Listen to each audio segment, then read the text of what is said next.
Welcome back to my show, Susegat Stories with Shiba. This episode, we are meeting a very interesting person who has lived in Goa for almost over 15 years. He will tell you exactly how many years in Goa. He is a renowned chef and runs a very popular restaurant called Sublime.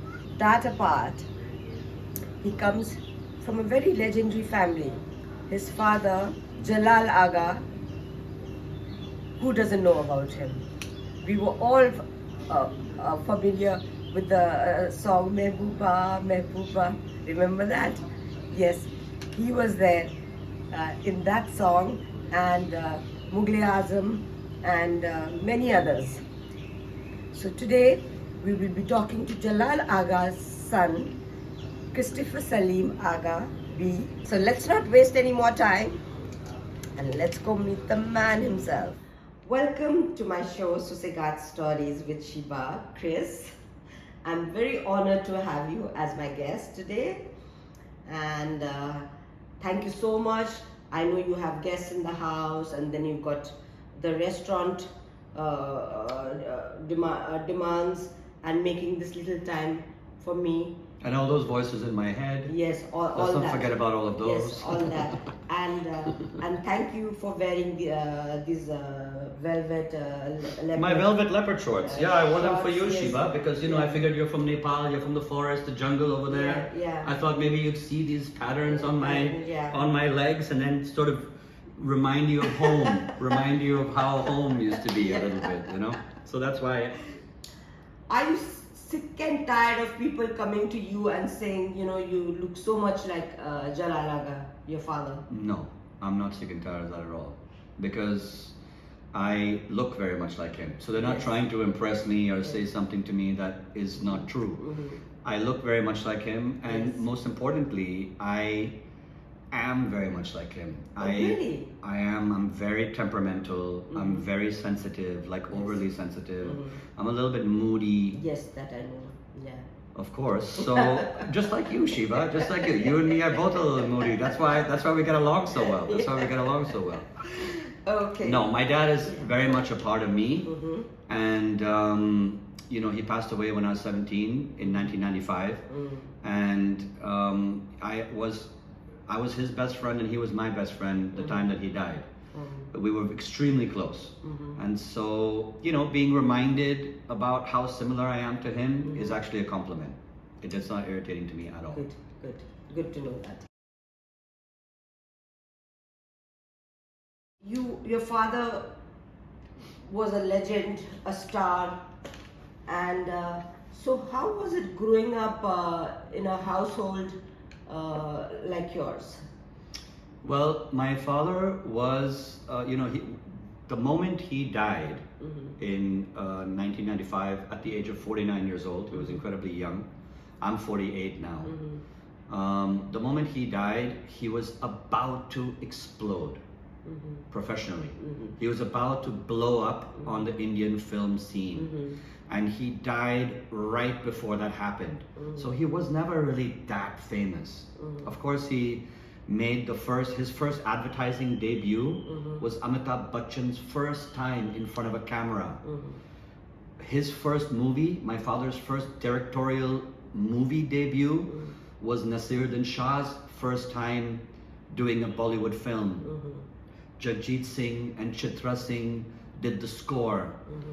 My uncle Tinu Anand, who ended up marrying my father's sister, it was one of his first movies as well. Okay. It was Sarika, this famous heroine. Yeah. It was her first movie as well. And my mother did the costume design of that first movie, a movie called Nirvan. And so it was a real kind of family affair, that first movie that they did together.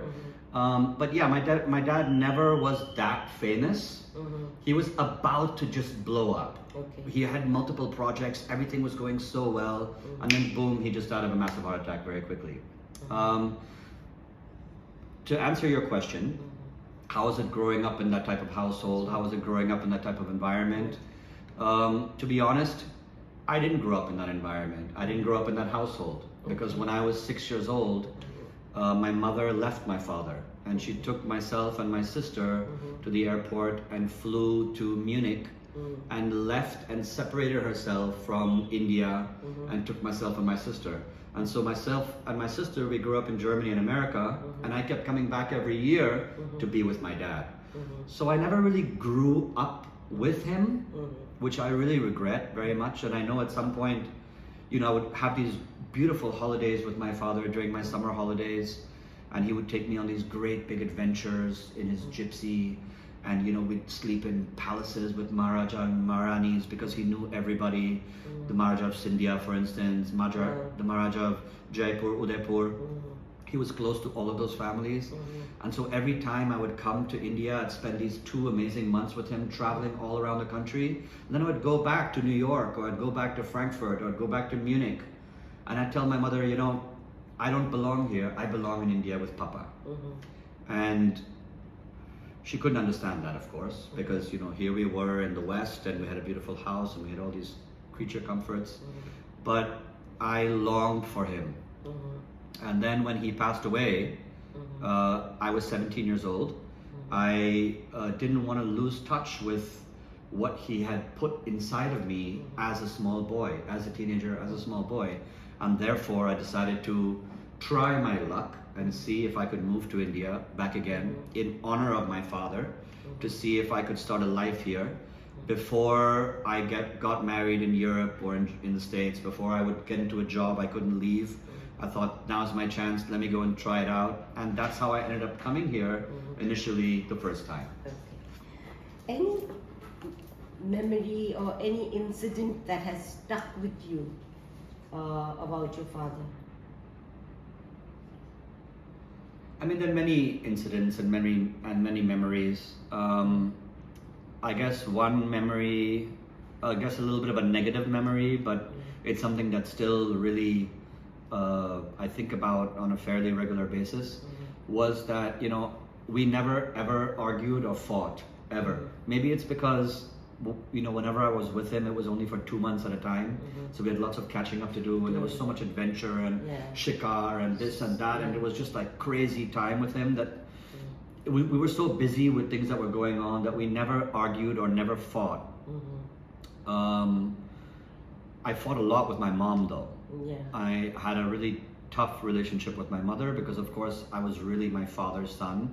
And I think as I was becoming older and older, I looked and resembled and behaved so much like her ex-husband, which I think was very difficult for her to deal with, of course. And I was quite a rebellious teenager growing up. I did a lot of kind of musty, and I was, you know, up to no good, and you know, nothing crazy.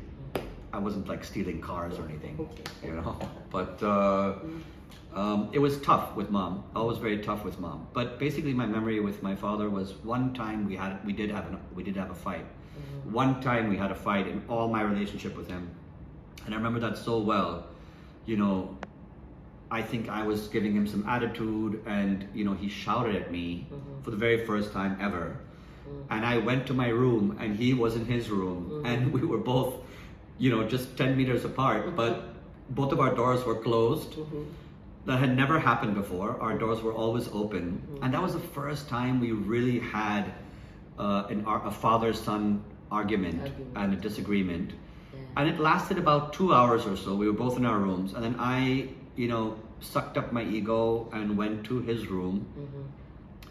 And he just kind of put his arms opened up his arms, and I just went right into his arms, and he gave me a big fat hug, and everything was just fine.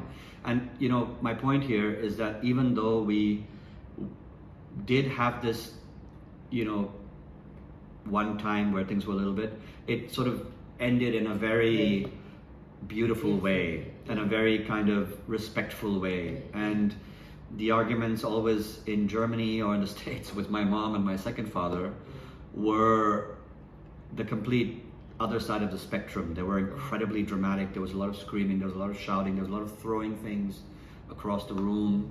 And then, you know, there might have been like a slap or two or whatever, but obviously all of this was intended to guide me and to teach me. It wasn't like, they did this on purpose or anything like that. But my point here is that there were two completely different ways to resolve a difficult situation. And I think if my father had lived a little bit longer, maybe it wouldn't have been the same with him. Maybe we would have had more squabbles. More squabbles and more dramatic squabbles as I was getting older and as maybe, he was getting more and more frustrated. We never got to have that, but that's definitely a memory that I think about often. But just generally, I mean, he was really my best friend over and beyond anything else. And I don't think I've ever had a relationship like that with anybody really in my life, because we moved around a lot. Every 2-3 years we would shift, so I never really had a best friend growing up ever. And so he was really, we were very close, we were very tight. Did it ever occur to you to get into Bollywood like your father? No. No, you never thought about it. I mean, people would ask me, why you're not doing it, why you... But I think growing up, I saw how my mother suffered. My dad was never at home. Stardust magazine would write articles about him, like picking up the whole flight crew from Cathay Pacific and taking them home. Your dad? My dad. Like all 14 flight attendants, all the girls basically from Cathay Pacific. And this was like Stardust magazine articles and stuff written about him. So, mom, they were very different in their personalities. Dad was very wild and very kind of reckless and really passionate about life. And mom was raised in a very strict Catholic family and was raised quite differently. And, I think that's why she ended up doing what she did by leaving him, because it wasn't turning out to be the kind of marriage or relationship that she had sort of envisioned for herself. And I found that really hard to swallow and understand as a teenager. But of course, as I grew older, I know my dad's personality, I know his character, and I know my mom's character, and it just, wouldn't have ever worked.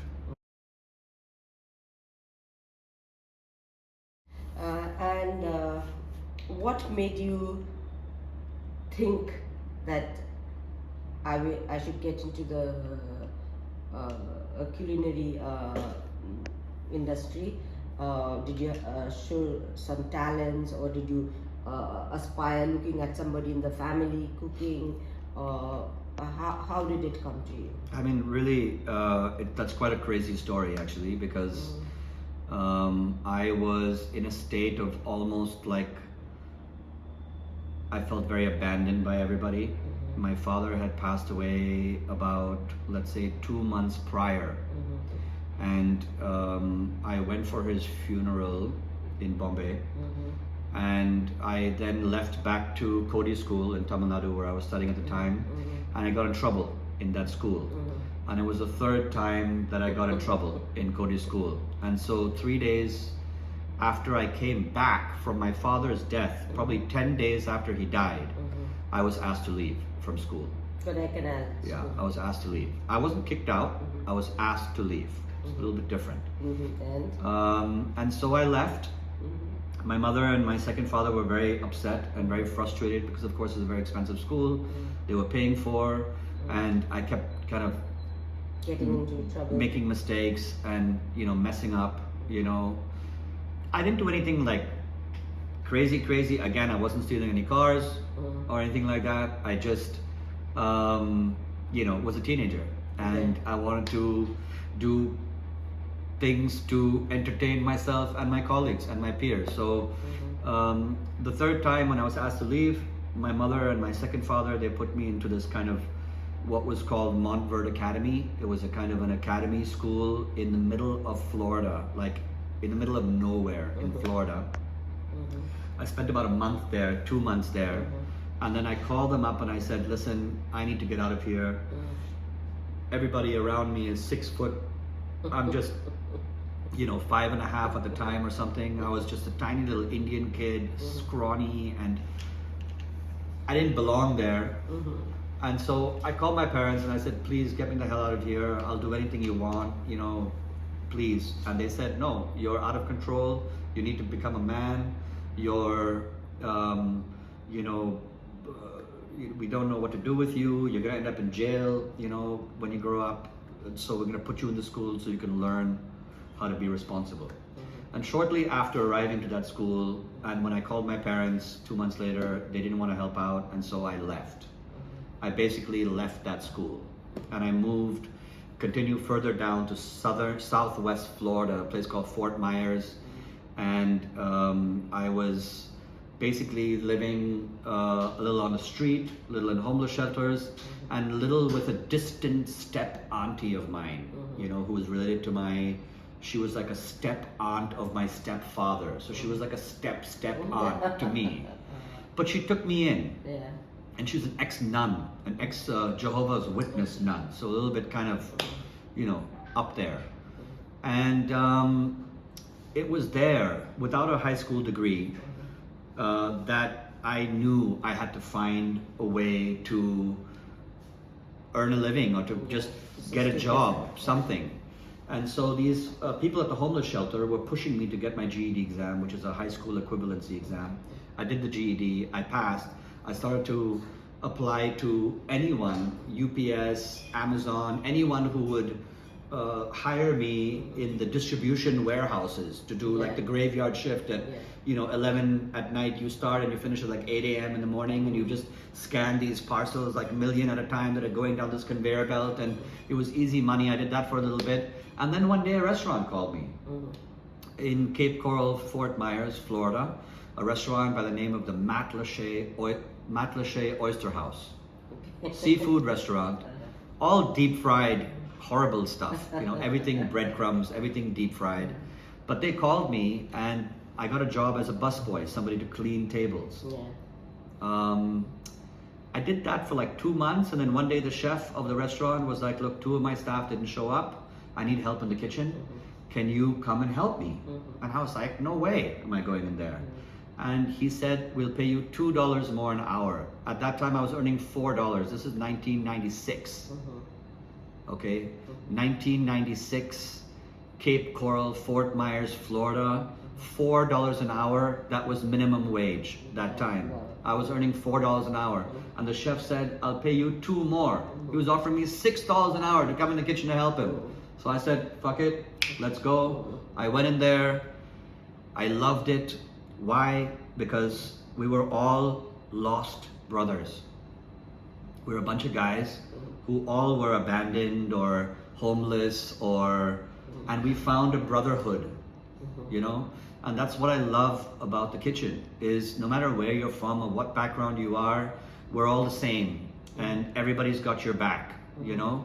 And I never felt that growing up. I never felt like somebody had my back. So all of a sudden, I made brothers, I made friends with these people who were cooking with me, and I really enjoyed the, you know, push yourself to the limit, you know, pick up those huge sacks of potatoes and try and speed peel as many as you can. I mean, everything was so much fun. It was so, the feeling of being alive and then creating something and then making people feel happy. I mean, all of that was such a honorable, really true kind of thing for me, and that's how I got into it in the end. I ended up staying there with them.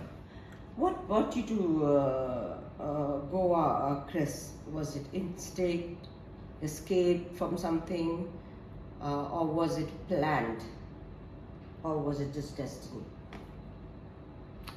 Well, it was, I think, a little bit of everything.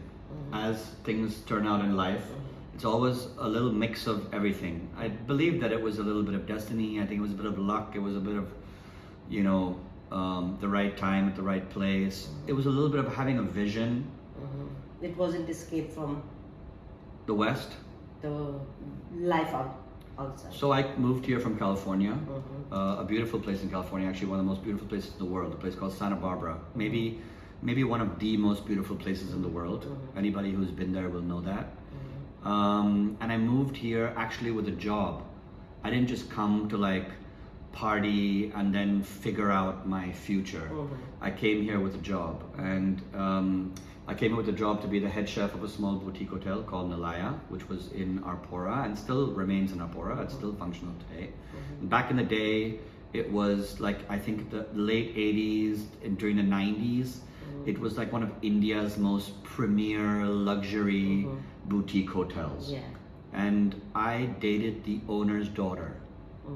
She was in school with me, and she had suggested that maybe maybe you should move to Goa, and it's a nice place. And at the time I wasn't ready. I was just working for the Marriott in Frankfurt. I had very little experience cooking. I just graduated culinary school. I didn't feel like I was ready enough to get out there and to take a position like that, but I said I'd be in touch with her. Then I moved back to California, did a few years there, worked for some really good restaurants, really learned a lot. And then I reached out to her again, and they had a position free at Nalaya, so I came to be their head chef, and that's how I moved to Goa with that job. And my intention was to kind of do like a year, 2 years, and see if I liked it. And if I liked it, I would continue, and if I didn't like it, I'd go back to America. The thing is, the whole Goa thing really happened because about 6 years prior to me moving here, in about 1995, 1996, my family on my mom's side had a family reunion in Kalangut at the, I forget the name of the hotel, but it still exists today. It's sort of one of those old 1981 hotels, right? And it still exists today. And we had gone for this family reunion, and being a Cody student, we had a few Cody kids whose parents were living in Goa. They were like hippies that basically bought property in Goa all those years ago in the mid-90s. And I sort of came with the family to Kalangut, to this hotel, and then I ran away. I escaped the whole family reunion for like 2 or 3 days. Okay, I went to my friend Jahan's house, and he took me out to a couple of really incredible parties in Paradiso those days, where I met people that are now my dear friends. When I was like 15, 16 years old, I had met people who now are my friends as like complete adults. I met them at that Paradiso party, so it's really just really destiny. But I disappeared from the hotel with the family for 3 days. I went back after 3 days. Of course, my parents were very pissed off. They got into a lot of trouble. But while I was in Anjuna, at these parties, I thought, oh my God, I saw these like Italian guys who were riding Enfields, bare-chested, with long, beautiful hair, and they were just riding these Enfields around. I thought, oh my gosh, this is like the life. I need to somehow duplicate this somehow, And so I came, and so I basically, when I moved to Goa. So you wanted this kind of a life. Yeah, I didn't want to be like a hippie, I'm not talking about like bare-chested, long hair and all this stuff, but yeah, sure, I wanted to be free. And, looking at them, I saw freedom. They were like the epitome of freedom, right? All riding together in a group of like 8 bikes, all of them bare-chested, all of them really beautiful men, like with these super sexy, like tiny little girls holding on the back seat, I mean, all of that was just like, wow, how do you, I want that, like, how do I get that, So of course I moved to Goa to come to this job with Nalaya. I went straight to the Enfield showroom in Mumbai. I said, I want an Enfield, I want that Enfield. And she said, oh sir, don't you want a ticket for a test drive? I said, I've never ridden a motorcycle in my life. I don't know how to take it for a test drive. I don't know how to ride it, but I want it. So if you can deliver it to my uncle's house in Juhu, I'll be very grateful. So they delivered it to my uncle's house. I read the instruction manual. Within like 30 minutes, I was on my way to Bandra from Juhu. And that was the first step in the direction of following that wild and crazy dream. How different was Goa's food and entertainment scene back then compared to now? It was lovely. it was, I guess, the most overwhelming difference was that it was personal. And that's what was so charming about how things were back then, because, you know, everybody that opened a restaurant didn't necessarily open it to make a lot of money. Like, we never ended up in Goa to be successful and famous. This was a place that we went to go and hide at and kind of get away from escape from that squirrel wheel, you know, that kind of hustling for money and trying to make it in life financially, you know. We wanted to get away from all of that. We wanted to be surrounded by nature. We wanted to be surrounded by people who felt the same as us.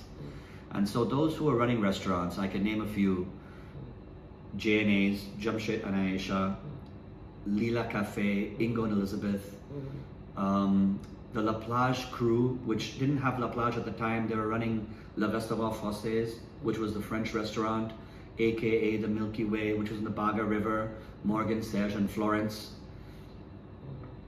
Real inspirational people for me. I mean, I was like 24 years old, you know, this young little tiny cook.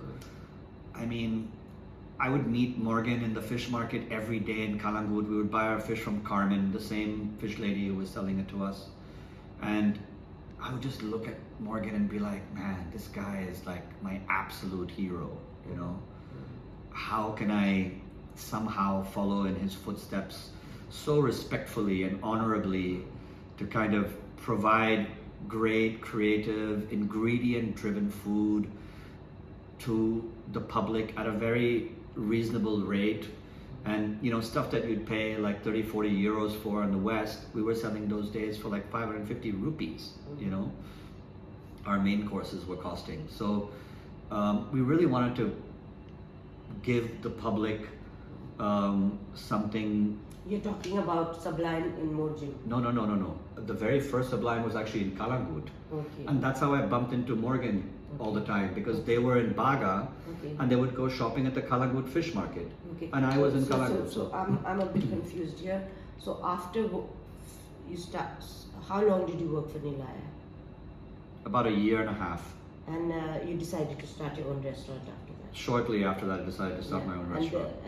And it was called Sublime then too? Absolutely. And this was in Kalangut? First one was in Kalangut, yeah. Okay. First one was in Kalangut. You know, there's no restaurant in Goa that is currently existing that has moved as many times as Sublime has moved. And the fact is that we still remain relevant. Yeah. And so because we still remain relevant, you know, even with our 6 moves in just Sublime, I mean, each move we've spent so much money to redo a new place, and all the money that's been spent and the efforts that have been, you know, really, I feel like almost wasted.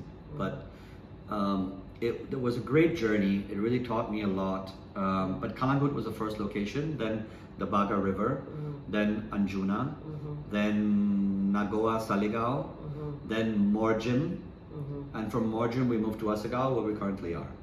When you first entered the restaurant scene, any challenges that came along, initial challenges that came along? Yeah, I mean, we don't really go into like major details about these things, but I think that was such a different time, you know, and, you know, a lot of the reasons why I moved 6 times was because either I was asked to leave or kicked out of certain areas due to jealousy issues, or I was kicked out by the landlord much earlier than my contract was supposed to expire. So yeah, I mean, Sublime has really dealt with a lot of issues here because we were one of the first ones to open up here in Goa, right? I mean, there weren't many restaurants that were existing, and those days, if you were somebody kind of from the outside, you were very easily targeted by not only sort of darker elements in the scene, but also governmental agencies, for that matter. I mean, I was targeted by the income tax department. I was targeted by the cops. I was targeted by the local panchayats. You know, so yeah, I've been targeted a lot, and part of that is because we were one of the first ones there. I don't think that most of these people can get away with what they did those days because it's a very different time now. You know, it's 99% Indian-owned businesses. You can't really do that to a fellow citizen. You might be able to do that to somebody from the outside, and you know, kick him out or whatever, or force him to shut down or her to shut down. But nowadays, it's a very different story. So. Yeah, we dealt with a lot of that stuff because we were one of the originals back in the day, and that's how things were. You know, Goa's a very small town. It's a very small community. It's kind of got a very kind of fishing village mentality in a way, which is what was the charm. Which was why we all ended up moving here, because we didn't want to be in New York City. We didn't want to be in, you know, whatever, Frankfurt or Düsseldorf or whatever. So we just really wanted to be in the forest, away from all of that craziness, and be surrounded by nature in a very small community. And yeah, so it kind of goes a little bit with the time and goes a little bit with the territory, as you say. So we've been talking about your restaurant Sublime, but there are many out there, my viewers, who do not know what Sublime is and what kind of cuisine menu it has. So can you talk something Sure. to explain that? Well, Sublime was really my baby. I mean, I've also had other restaurants in Goa as well. I don't know if you know that. Do you know that I had Elevar? Maybe you were already here when I had Elevar, right? So I've had multiple other restaurants in Goa. Elevar, Meloy's. I opened a place a long time ago called Cafe Nu, which still exists today. My uncle is in charge of that and is running that as his own. But Sublime has sort of been throughout the sort of the main brand, right?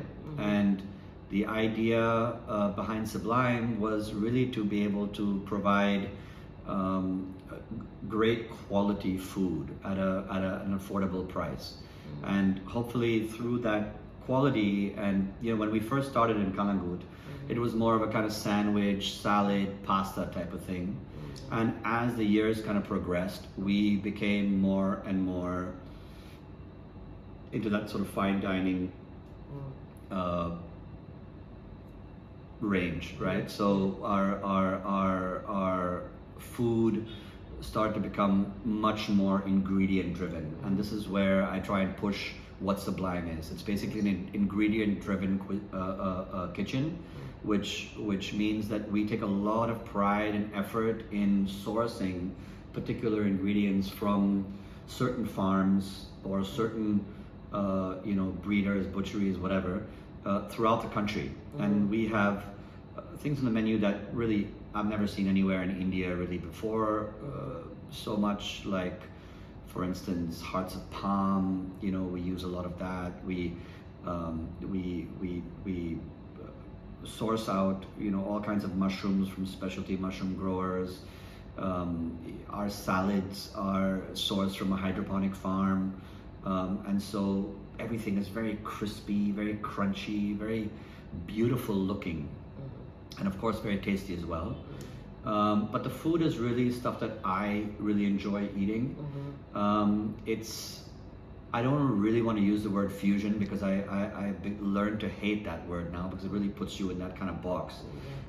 We're a creative kitchen that you know, specializes in really funky and interesting ingredients. And if you have a palate that's curious, and a palate that, you know, you've maybe gone to the West and tasted a few things, and you know, if you have that curiosity of food and cuisine in you, then Sublime is definitely a place to come and give it a shot and see what we have on offer. Also, something that we do that other restaurants do not do is we change our menu on a regular basis.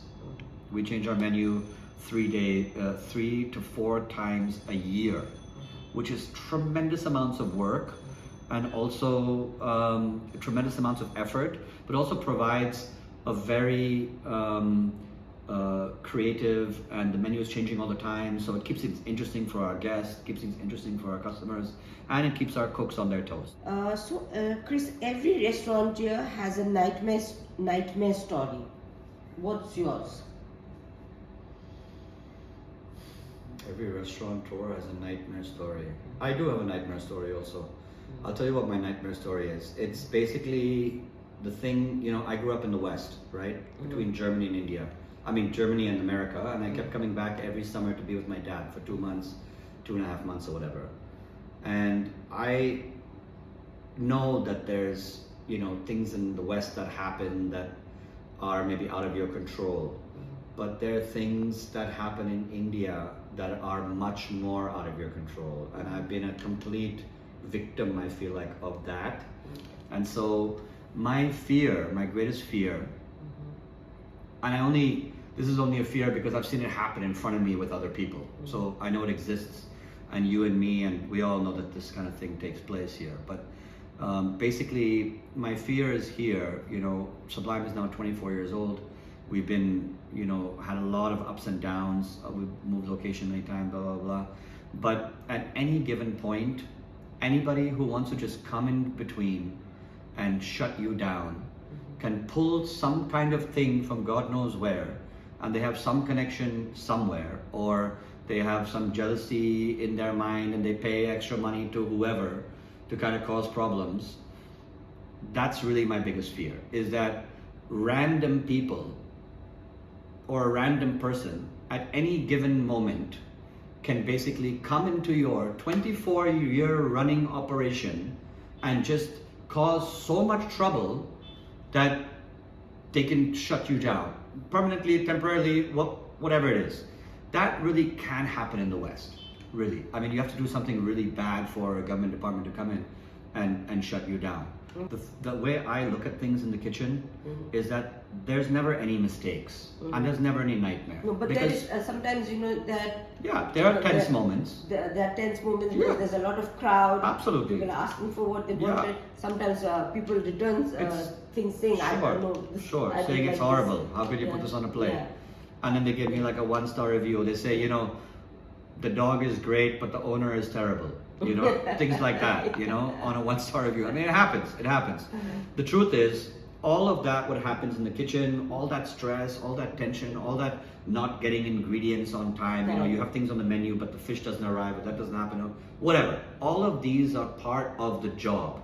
What really scares me is things that have nothing to do with my profession that come in and affect my profession. Right. That's my biggest fear. Right. I can handle the stress, I can handle the bad customers, I can handle the 1-star reviews, I can handle all of those things. So all that stress in the kitchen, does it seem like a high to you, give you a high? It's incredibly exciting. Yeah. It is really like a high. Yeah. But it's very bad for my blood pressure now. So, I need to take a step back from all of this because I need to start working on my body. I've been cooking and working in kitchens for 30 years, 30. And that's a very, very long time to be doing one thing. And so I really want to get to a point now where I can kind of take a step back, work on maybe smaller projects, possibly catered events, curated dinners, and really maybe look at maybe making some cheese, getting some goats, curdling some milk, trying to make my own cheese, kind of get into the soil, plant some ingredients, some herbs, some vegetables that we don't get anywhere here, and try and look at how I can kind of produce that on a large scale. So yeah, I want to get more into kind of farming and getting my hands dirty into soil than kind of standing in a restaurant and serving people, which has been the majority part of my life already. So I feel like I'm kind of in that space now in my life where I want to take a step back from that. But that's not stressful to me. Yeah. It's not stressful to me. Yeah, I get it. I get where you're coming from. You take it as like a challenge as a chef, and I got to do it, and absolutely. Yeah, and it's part of what I signed up for. You're passionate about it. Yeah, it's what I signed up for. I can't complain about things that are part of my job that I chose this job. Nobody forced me into it. So, it's just part of the job. And to be honest, at the end of a very stressful night, when you bang out those 100 orders and everything is like pakka and you don't have anybody complaining, and when you go outside to just check on people, they're all like, it's amazing, man, and you're top and you're the best and all this great compliment. It is so satisfying to come out there after a really busy, stressful night and see that you did it perfectly. There's nothing more satisfying than that. So this year, in comparison to other years, and even the real estate has taken a big setback, less tourists coming in, they say. How has that impacted your restaurant? I mean, tremendously. We had about 7 restaurants in Asagao, where we're currently located, 4 years ago, and now we have 134 restaurants in Asagao. 134 in Asagao. Yeah, just in Asagao. In the tiniest little village where we were one of 4 restaurants, we are now one of 133, 134. It's madness, it's chaos, it's crazy. So that's obviously made a big dent in our daily income. I think that we are lucky to still have some footfall coming in, but there are 100 restaurants in Asagao right now that are not getting a single customer at all in the day. And they've spent like huge money in like designing these super opulent, crazy, humongous projects with like 60 staff, and their overheads must be just phenomenal. But we're still a small place. We choose to be a small place. We choose to be a niche kind of restaurant, and we have a very loyal following. We've been around for a very long time, and I feel like quality-wise, we're still very much up there in terms of what we do. It's creative, it's different, and yet it's very much our own style. Like, I don't think that there's anybody in Goa that really does a lot of the direction of cuisine that we take, and we use inspirations from everywhere. But I think that quality-wise, we take such an effort in our ingredients that we are still up there. It's a tremendous. So you are sustaining. You're managing to be able to pay your rents, your thing with the shortage of tourists and footfalls in restaurants. Just about. Yeah, but I mean, it's quite catastrophic, and to say the least. Large competition, 134 restaurants. And that's just in Asagao. I mean, if you look at how many restaurants opened on the first year of COVID, when the first lockdown happened and everybody kind of moved down to Goa, and saw that, wow, here all of our restaurants in Mumbai and Delhi are closed and shut by the government, and Goa is completely wide open. The restaurants were packed that year because, of course, there weren't any international flights taking place. So as soon as people were allowed to travel, they came down to Goa. And the next year, all of the biggest names in Mumbai, Delhi, restaurant scenes, whatever, bars, everyone moved to Goa. So, obviously it makes a lot of sense from their standpoint because, they're paying a fourth of the rent. We're open here, and they saw the big market. Of course, nobody realized at the time that there were so many people here because there was nowhere else for them to go, right? As soon as the 3rd year hit and people had to fly internationally, Goa had like the slowest season on record, So it's directly related to, the situation with COVID, the political situation in the country, everything. It's a very kind of delicate, sort of sensitive beast, if you will, and we've seen a lot of direct changes based on what's going on in the country. Sort of our business has seen a direct difference based on what's going on with it. I never understood, why did you move from Morjin to Asagao, from the seaside, beach side, to inland Asagao? Well, very simple. The truth is that in Goa, when you are operating on the beach, you have what's called a shack license. And those shack licenses are only valid for 6 months, which means you open usually around October time, and you have to shut down usually around end of March, early April. And, I felt that we had such a great product that we have a real possibility to earn money also in the other 6 months. Now, times were changing because monsoons, 15 years ago, there wasn't anybody around here. But monsoons now are different. There are people that have moved here now, there are people that are based here now, and there's some restaurants that do fairly well in the monsoon. And so we felt that we should find a location where we can do business 12 months a year. And you know, the thing about being on the beach also, you have a lot of wear and tear. You have the monsoon rains that come in sideways. There's a lot of salt mixed in with that water.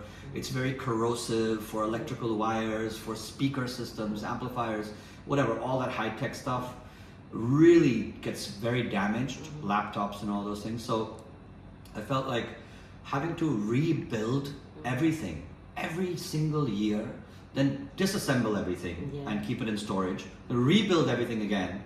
I mean, it was just so much work for what was realistically really only a 3-month season. December, Jan and Feb, right? On the beach, because come sort of March and April, it would get too hot. I mean, it's like 45 degrees on the beach in April. So you can't be out there. And so I felt like we've got a good product. We deserve to be more busier. We should find a place that we can operate 12 months a year. We don't have to break down all the time and rebuild and break down and rebuild. And that's why we moved to Barcelona. What is your philosophy and what have you been doing that has kept you standing tall for 24 years, where people, restaurants that I, living in Goa, have seen are shutting down every season. They open this season, by next season they're out.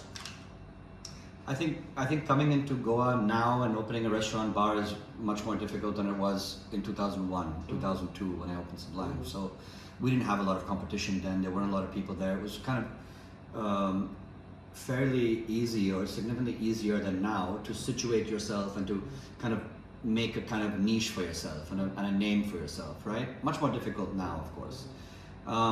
But really, I think it boils down to one thing, and that is that the restaurants that have opened up, or at least not all of them, clearly not all of them, but a lot of them that have opened up post-COVID are not really restaurant people. They're hedge fund people, and they're investor people, and they don't know anything about running restaurants. They might be very good businessmen, and so you know, that was part of the charm before, 15, 18 years ago. We were all restaurant people. We all kind of graduated culinary school. We all wanted to serve, It wasn't about making money. It was about just getting by and living a lifestyle that we believed in. That's really what it was about. Now it's about kind of paying bills and making money, where it wasn't like that before. So why do people shut down now? I think that they have built too big places without actually understanding what the Goa scene is like. They've come in and spent crores of rupees in building humongous places that obviously need to generate a lot of money to pay the 4, 5, 6 investors that are involved in that business. Sublime has been just me. If it would have failed, I would be the only one who would lose. If it would succeed, I would be the only one that would win. But when you have 6 or 8 different partners, the restaurant really needs to generate a regular amount of significant income every single day to be able to pay all those huge expenses and overheads, but at the same time to also make money for the investors. When you go into one of these new restaurants, it's very rare that you find the owner there. And this is something that is completely different than what restaurants were before in Goa. And before in Goa, it was so homely, it was so personal. You knew everyone there sitting in the restaurant, and you knew the owners really well too. Like the old customers of Sublime have been coming to me for 23, 24 years. I've been taking their order, cooking their food, serving it to them for 23, 24 years. I mean, they've seen me, from the age of like 24, 25 to now I'm 48 years old. They've seen me in these years grow up, become a man, whatever, blah, blah, blah, blah. And there's real magic there. I think that there's real connections and real friendships that happen through these decades. That I think that the new businesses, they don't have that anymore, because the owner's not even anywhere to be seen. Maybe they're sitting somewhere in some, AC office somewhere or something. So where do you see yourself headed towards that? Where do I see myself headed? Like I said, I think that I've been doing this for a while, and so I would really like to maybe take a step back and focus on my body now. I was very kind of destructive before to my body, and I really feel that now in the age where I'm at, I really want to reverse that a little bit. I want to reserve that a little bit. So I want to start doing more exercise, and that will force me to spend less time at the restaurant. So yeah, I think focusing my time and my energy into creating more in the restaurant rather than doing this kind of daily grind, and also working a little bit on my body and hopefully on my mind as well. What is the true meaning of life? Health and happiness. Wow. Is happiness the ultimate goal, or does fulfillment lie in something deeper? I personally don't necessarily believe that if you're happy, you have everything. I think health is also very, very important. I mean, you can be happy but be totally sick inside. And it's good that you're at least happy, but if you don't get well, what's the point of being happy? I mean, True. How important is it to create one's own meaning rather than finding meaning outside oneself? Again, I think everyone is different. I don't think it's right for us to judge people who find meaning in something else, or they copy someone else's idea of what meaning is. If that's what makes you happy, if that's what fulfills you, then you have every right to do that. I mean, we are our own beings, and we're our own, leaders of our own little lives, right? And no one should have the audacity or power or anything to judge us on any decisions that we make, as long as we're not hurting someone on purpose or anything like that. But I think it's a very personal question. Some people go their own way, like I've always done my own thing, but I've also never judged people who have tried. If you don't have exposure, let's say, to think differently, like I've had a lot of exposure, I've been very blessed to be able to think a little bit alternatively. I think if you don't have that and you look for inspiration outside from other people, and if it helps you in some way, what's wrong with that? Are you very lonely? Am I very lonely? No. My work keeps me very busy, and I'm very dedicated to my team, to my staff. So that's being in denial. Yeah, maybe coming home sometimes. I think again, being human being, and needing company around every now and then, whispering sweet nothings in ears and all this stuff is all part of being human. And don't you want that for yourself? Of course I would want that for myself. I mean, I thought I would get married at like 23 and have my first kid at 25, and now I'm 48. So, I'm in this state where it's either too late, no, it's not, or I need to act immediately. But then these are things you can't force, right? These are things that you can't just snap your fingers. Kabir Bedi recently got married. Kabir Bedi, the actor. Yeah, so he was a friend of my dad's actually, and Pooja Bedi's father, and Adam Bedi's father from the other wife, right? Adam is in LA. So I know both of his kids. At this age, why can't you? Yeah, I mean, of course anyone can get married, but I'm not Kabir Bedi, right? I mean, look at me, right? I don't have. Kabir Bedi is he's a legend.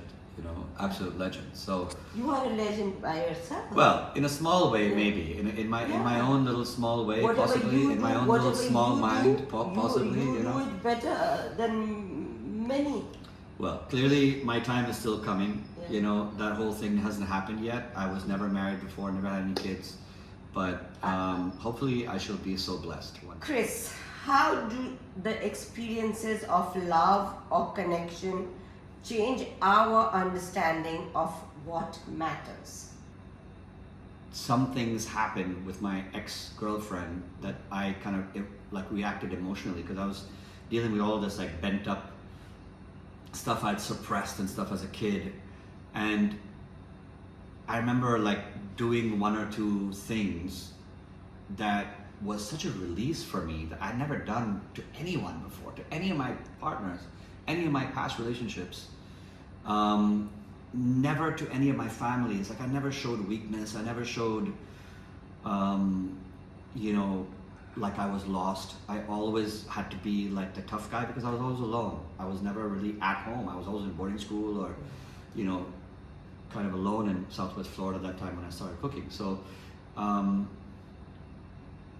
know that when you are bare in front of somebody and you trust that person so much that you can actually be standing bare, emotionally bare in front of that person, you know, I think that there is real magic there.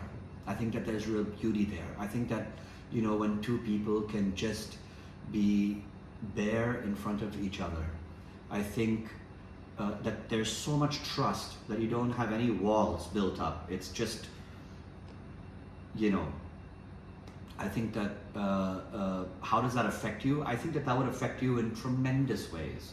I think it would give you confidence. I think it would give that relationship real strength, true real strength, that, you know, these two people can be absolutely themselves in front of each other without any kind of egos and past programming. Like I've been kind of programmed a lot as a kid.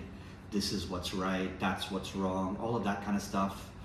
Also, I grew up in Germany very strictly. My mom's been very strict, and the German mentality is quite strict. So everyone looks at me as like kind of a strict guy and somebody that's maybe a bit of an introvert, which is really hard for me to understand because I'm a very open person.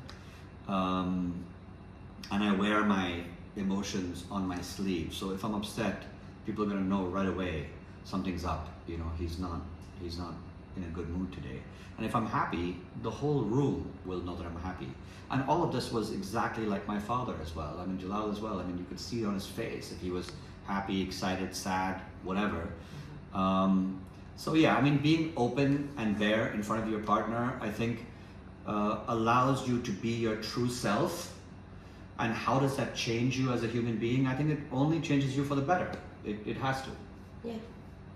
So we've come to the end of this episode now, Chris. And I would like to thank you again for giving me time. And thank you for even thinking about me to even be a part of your podcast, or what is it? I don't even know. Your little show. It means a lot to me. Yeah. I know that, you know, you're kind of taking different elements of the Goa scene and you're documenting them all, and I think that that's really beautiful work. I think that all of us who live here in Goa, I mean, this is really the main thing why we all moved here, was to be a part of a community. And that feeling of community, even though it's changing tremendously with all the changes now in Goa since COVID, that community is still there, and that feeling of being a part of a community is still there, and that's where the beauty lies.